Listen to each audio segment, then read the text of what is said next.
मैंने रघु बाघ और इस लाश के खून को मिलाकर देखा है, लेकिन ये लाश बाघ के बेटे की है ही नहीं। ये सुनकर चीता के माथे से पसीने निकल आते हैं।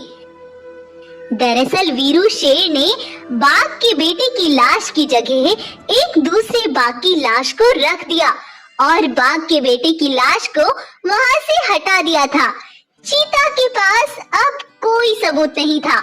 तब बाघ सभी जानवरों को वहां से भेज देता है और वीरू शेर को अकेले में बुलाकर कहता है, देखो वीरू महाराज, आपने आज तक हमारे जंगल को हर मुसीबत से बचाया, लेकिन फिर भी अगर आपने मेरे बेटे को मारा है तो मुझे उसकी लाश को ला कर दे दो, ताकि मैं उसका अंतिम संस्कार कर सकूं, और मैं यह बात किसी से बताऊंगा भी नहीं। देखो रघु, तुम्हारा बेटा मेरे बेटे सिम्बा को मारने के लिए आया था, और जैसे ही उसने वार किया तो उसका सर पत्थर से टकरा गया और वह वहीं पर मर गया।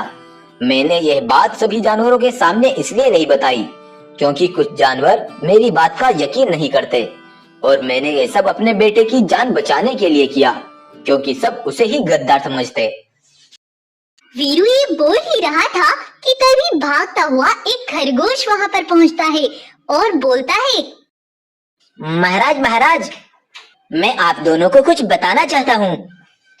हाँ हाँ खरगोश, बताओ क्या बात है। महाराज, रघु बाघ की गुफा पर एक बार चीता आया था और वह बंटी से बोला, अरे सुनो सुनो बंटी, जैसे कि तुम भी जानते ही हो कि जंगल में सिर्फ वीरू शेर और उसके बेटे के बाद तुम ही हो जो जंगल के राजा बन सकते हो। ऐसा करो, आज रात तुम वीरू शेर को जाकर मार डालो और फिर राजा बनने में मैं तुम्हारी मदद करूंगा। तब बंटी चीता की बातों में आकर वीरू शेर को मारने चल पड़ा। तब चीता हंसते हुए बोला, अरे अरे जाओ जाओ बंटी मूर्ख, तुम वीरू को मार डालो, और अगर तुम बच गए तो तुम्हें मैं मार डालूंगा और फिर मैं ही जंगल का राजा बनूंगा। मैंने उसकी ये सारी बातें सुनी, लेकिन उसने मुझे देख लिया और एक पिंजरे में कैद कर लिया था महाराज। खरगोश की बातें सुनकर बाघ और वीरू गुस्से से आग बबूला हो जाते हैं और वो तभी जाकर उस चीता को मौत की घाट उतार देते हैं और उस गद्दार का वहीं पर अंत कर देते हैं।